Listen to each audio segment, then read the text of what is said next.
সব প্রথমে জানা যাক এই তারিখগুলো কখন থেকে হয়েছে। এখন যেটা চলছে ইংরেজি তারিখ আমরা জানি ইসবি তারিখ, এটা তো ঈসা আলাইহিস সালামের জন্ম থেকে শুরু হয়েছে। কিন্তু আগেও তারিখ ছিল, তারিখটা আগেও ছিল। কিভাবে ছিল? যে নূহ আলাইহিস সালামের যুগে একটা বিরাট বন্যা এসেছিল, তো তুফানের নূহ 1 বছর, তুফানের নূহ 2 বছর বর্ণনা হয়ে গেল। ইব্রাহিম আলাইহিস সালামকে আগুনে ফেলা হয়েছিল, ইব্রাহিম আলাইহিস সালামকে আগুনে ফেলা হয়েছিল 1 বছর 2 বছরের মধ্যে ছিল। তো ইংরেজি তারিখ যেটা চালু হয়েছে এটা তো ঈসা আলাইহিস সালামের জন্ম থেকে হয়েছে, কিন্তু ঈসা আলাইহিস সালামের জন্মের 500 বছর পূর্বে আমেরিকার লোকেরা তারিখ আবিষ্কার করেছিল। তারিখ প্রথম আবিষ্কার করলো, তার মধ্যে বিভিন্ন সময়ে সংস্কার করা হলো, তাসহিহ করা হলো। একবার তারিখ লিখে দিল, তারপর সংস্কার করা হলো, বিভিন্ন সময় বিভিন্ন ধরনের সংস্কার করা হয়েছে। তো জানুয়ারি, ফেব্রুয়ারি এইসব তারিখটা যেটাকে আমরা ইসবি তারিখ বলছি, এটা ঈসা আলাইহিস সালামের জন্ম থেকেই হয়েছে। আমেরিকায় জ্যোতিষবিদ যারা আছে বা যারা ভূগোল নিয়ে আলোচনা করে, গবেষণা করে, যেমন নাসা এখন আছে বৈজ্ঞানিক, ওদের মধ্যে আগে থেকে যারা ছিল জ্যোতিষবিদরা আর বৈজ্ঞানিকেরা এটা মানে আবিষ্কার করেছিল যে সূর্যের পাশে পৃথিবী 1 বছরে ঘুরে যাবে, মানে 360 দিনে ঘুরে যাবে।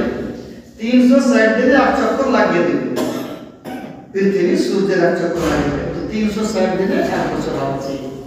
তো ইংরেজি তারিখ যেটা আছে আর 1 বছরে কত দিন হয়? 365 দিন, 365 দিন হয়। 365 দিনে 1 চক্কর লাগিয়ে দেবে, 365 দিন 1 বছরে হয় ইংরেজি তারিখে।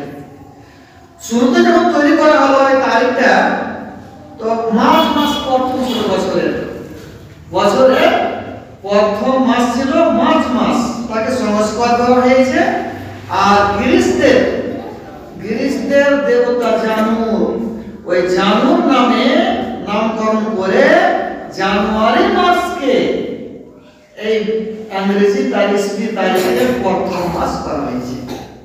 জানুয়ারি মাসকে প্রথম মাস করা হলো, আর জানুয়ারি মাসের প্রথম তারিখে বছরের প্রথম তারিখ করা হলো, এটা আমরা সকলেই জানি। আর পুরো বিশ্বে প্রায় 71 দেশ ছাড়া এই ক্যালেন্ডারে সব ফলো করে। সৌদি আরবে হিজরি তারিখ ফলো করে, কিন্তু পুরো বিশ্বে এই তারিখ থেকে ইসলামি তারিখ থেকে এখন ফলো করে। এটা আমরাও জানি। আমরা যদি জিজ্ঞাসা করি আপনাদেরকে যে বছরের প্রথম তারিখ কোন তারিখ হয়, আপনারা বলবেন জানুয়ারি মাসের প্রথম তারিখ, এটাই না বলবেন?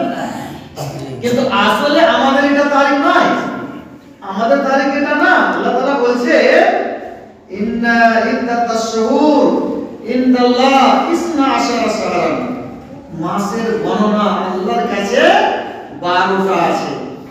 মিনহা আরবাতুন হুরুম, যার মধ্যে 4টা মাস এমন আছে যে মাসগুলোতে লড়াই ঝগড়া করা, যুদ্ধ করা অবৈধ, হারাম।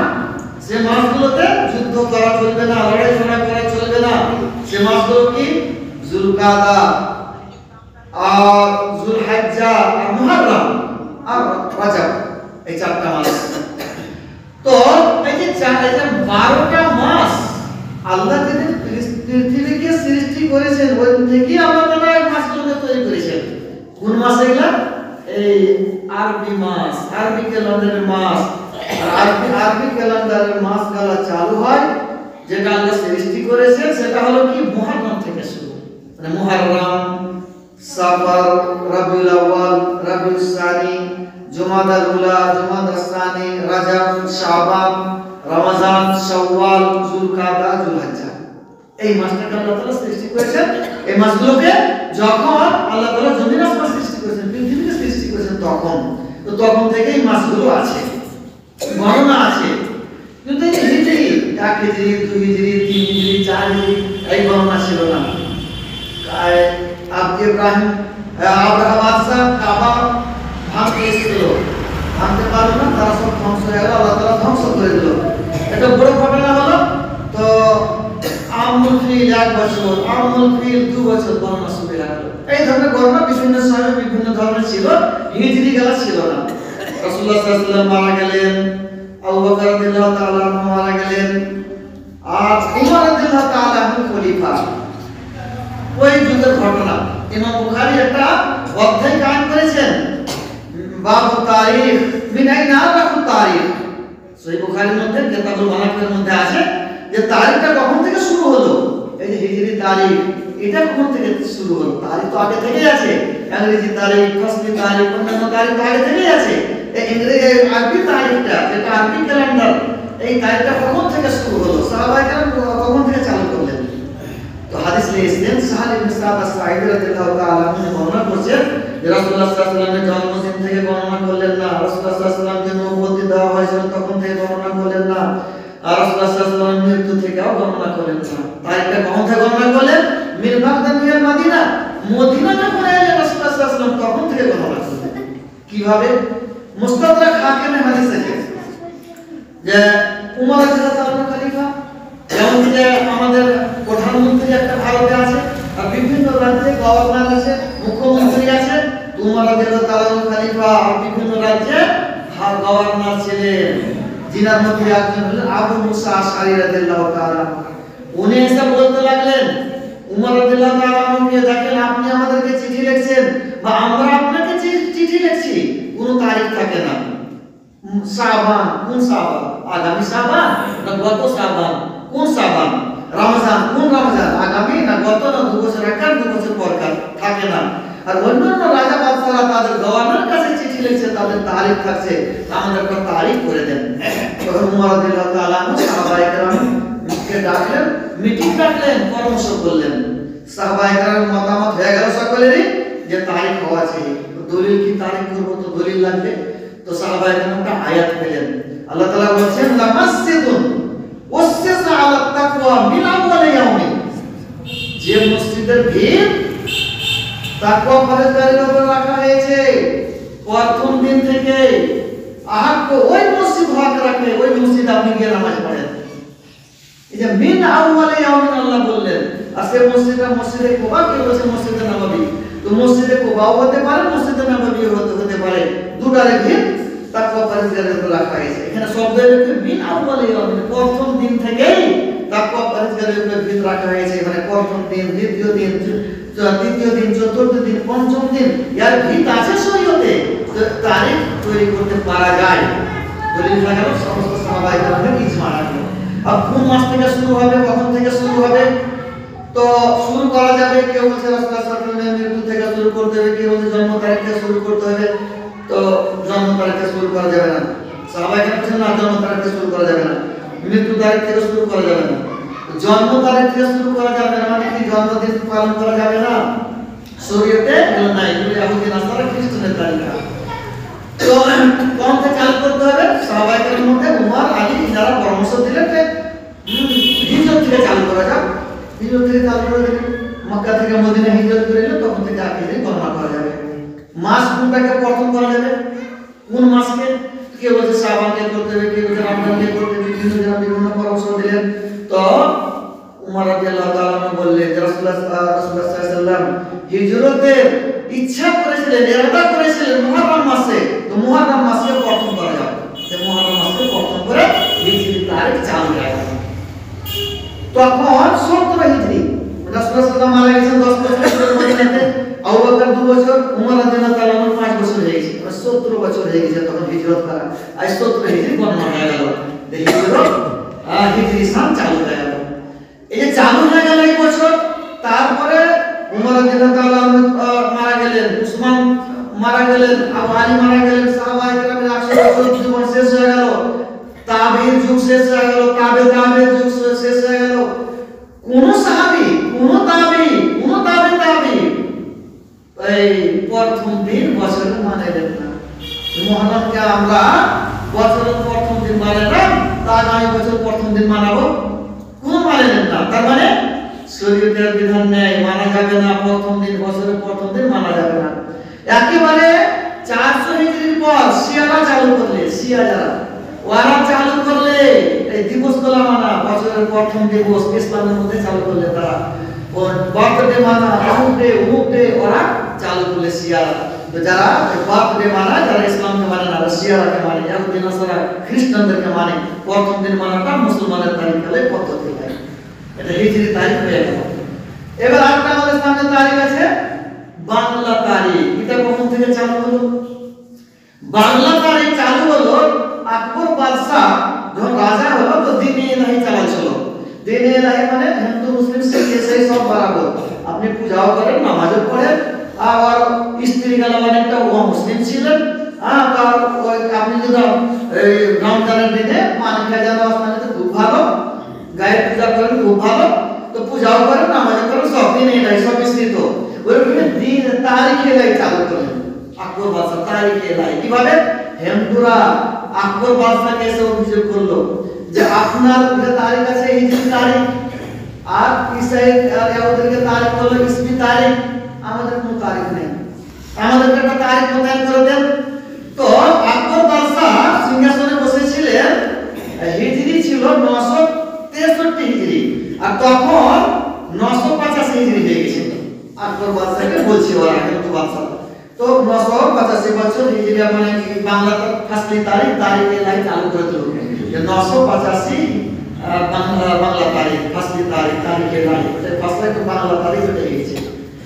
এবার হিন্দুদের জন্য আকবর বাদশাহ তৈরি করে দিল। প্রথমে যা চৈত মাসটা প্রথম ছিল বছরের, পরে সংশোধন করে কি করা হলো? বৈশাখ মাসকে প্রথম করা হলো বছরের। আর বৈশাখ মাসের প্রথম তারিখ হলো মানে বছরের প্রথম দিন, পয়লা বৈশাখ বছরের প্রথম দিন। এবার রাজা বাদশারা আর হিন্দুরা বাদশাকে ট্যাক্স দেবে, কেউ কারোর কাছে ধার পাবে, দোকানে ধার খেয়েছে, অমুকে ধার নিয়েছে, ধার নিয়েছে, কাছে ওর কাছে সব লেখা আছে। তো চৈত মাসে শেষ দিন রাত্রি পর্যন্ত যত ধার আছে, যত ট্যাক্স আছে সব শোধ করে দিল। তারা শোধ করে দিত, রাজা বাদশারা আর হিন্দুরা বাদশাকে ট্যাক্স দেওয়া ছিল, ট্যাক্স দিয়ে দিত, কেউ ধার করবে তাকে ধার শোধ করে দিত চৈত মাসের শেষ রাত্রি পর্যন্ত। আর বৈশাখ মাসের প্রথম দিন থেকে নতুন খাতা চালু হবে, মানে হাল খাতা। আর তারা খুশি মানিত, যা ধার ছিল সব মিটিয়ে দিলাম, যা ট্যাক্স ছিল সব মিটিয়ে দিলাম, আজকে খুশি মানিত। সরাসরি বোঝা গেল যে প্রথম দিনে, বছরের প্রথম দিনে খুশি মানাটা অমুসলিমদের তালিকা, হিন্দুদের তালিকা, আর খ্রিস্টান ইহুদি নাসারাদের তালিকা, মুসলমানের তালিকা নয়। রাসূলুল্লাহ সাল্লাল্লাহু আলাইহি ওয়াসাল্লাম বলেছেন মান তাশাব্বাহা বিকওমিন ফাহুয়া মিনহুম, যেই ব্যক্তি কোন কওমের সাদৃশ্যকরণ করবে তাদের গণনা ওদেরই দলের অন্তর্ভুক্ত হবে। আমরা বছরের প্রথম দিন মানাবো, পয়লা জানুয়ারি, পয়লা বৈশাখ আমরা মানাবো, আমরা অমুসলিম মতন কাম করলাম, যেটা আমাদের জন্য অবৈধ হারাম কাম। আর এই রাসূলুল্লাহ সাল্লাল্লাহু আলাইহি ওয়াসাল্লাম হাদিস আছে, রাসূলুল্লাহ সাল্লাল্লাহু আলাইহি ওয়াসাল্লাম মক্কা থেকে মদিনা হিজরত করে এলেন, দেখছেন মদিনার লোকেরা দুটা দিনে খুশি মানেছে। রাসূলুল্লাহ জিজ্ঞাসা করলেন কি ব্যাপার মা আজকে আমার এই দুটা দিন কিরকম খুশি মানেছো? তারা বলবে জাহেলিয়াতের যুগে আমরা এই দুটা দিনে খুশি মানাতাম। তো রাসূলুল্লাহ সাল্লাল্লাহু আলাইহি ওয়াসাল্লাম বলেন আল্লাহ তাআলা দুটা দিন দিয়েছে, ঈদুল ফিতর, ঈদুল আযহা, রোজা দিন, কুরবানি দিন, ওই দিনে তোমরা খুশি মানাও। খুশি মানে ঈদ পালন করো, আল্লাহর ইবাদত করে, আর অপরকে তাকে আল্লাহ মিনহু বলো। আর খুশি মতলব এটা হচ্ছে না নাচ গান করো, পটাকা ছোড়ো, আতিশবাজি করো, এই মতলব নয়। তো ওইখানে দুটা দিন যে তারা খুশি মানে, তো জাহেলিয়াতের যুগে দুটা দিন নাম হলো নাইরোজ আর মেহরাজান, মানে নতুন দিন। নাইরোজ মানে নতুন দিন, যেমন কি জানুয়ারি মাস নতুন দিন হলো, আর বৈশাখ পয়লা বৈশাখ নতুন দিন হলো, মেহরাজান একটা প্রথম দিন বছরের, আর নওরোজ একটা প্রথম দিন। রাসূলুল্লাহ সাল্লাল্লাহু আলাইহি ওয়াসাল্লাম বলেন এই দিনগুলো মানা যাবে না, নিষেধ করে দিলেন। তো শরীয়তে এগুলো অবৈধ করা হয়েছে। এই হাদিসের ব্যাখ্যাতে আল্লামা শামসুল কাসিম আবাদি আমল মাহফুজের মধ্যে এবং হাফিজ ইবনে হাজার আসকালানী ফাতুল বারীর মধ্যে লিখেছে যে নতুন দিন উপলক্ষে, জানুয়ারি মাসকে প্রথম দিন উপলক্ষ করে, বা জানুয়ারি মাসকে প্রথম দিন মনে করে উপলক্ষ করে, পয়লা বৈশাখ উপলক্ষ করে যদি কেউ কাউকে একটা ডিম তোহফা দিয়ে দেয়, কোন একটা জিনিস তোহফা দিয়ে দেয়, তো শিরক হয়ে যাবে। আর যদি কেউ মনে করে, আমাদের দিকে অনেকে মনে করে আর বলেও যে আজকে যদি ভালো মন্দ খাও তো গোটা বছর ভালো মন্দ খাও, জানুয়ারি মাসের প্রথম দিনে ভালো মন্দ খাও তো গোটা বছর ভালো মন্দ খাও, এটা মনে করে। ভালো মন্দ খাওয়াটা নিশ্চিত নয়, কিন্তু এই ইচ্ছা করে, এই ইরাদা করে, এই মনে করে যে এই আকীদা রেখে যে আজকে ভালো মন্দ খেলে পরে গোটা বছর ভালো মন্দ খাবো, শিরক হয়ে যাবে। একেবারে শিরক হয়ে যাবে। কিন্তু ভালো মন্দ কে কখন খাবে আল্লাহ তাআলা লিখে দিয়েছে। মানুষ যখন বাচ্চার জন্য মায়ের পেটে ছিল 4 মাস শেষ হলো তখনই লিখে দিয়েছে। তো কে কখন কি খাবে, তো আজকে ভালো মন্দ খেলে গোটা বছর ভালো মন্দ খাবে মনে করে যদি কেউ আকীদা রাখে তো শিরক হয়ে যাবে। এই আকীদা রাখাই চলবে না। তো যাই হোক, এই যে হ্যাপি নিউ ইয়ার আর এটা ওটা মোবারকবাদ পেশ করে কিনা, কাক আদান প্রদান করে, এগুলো সব না জায়েজ।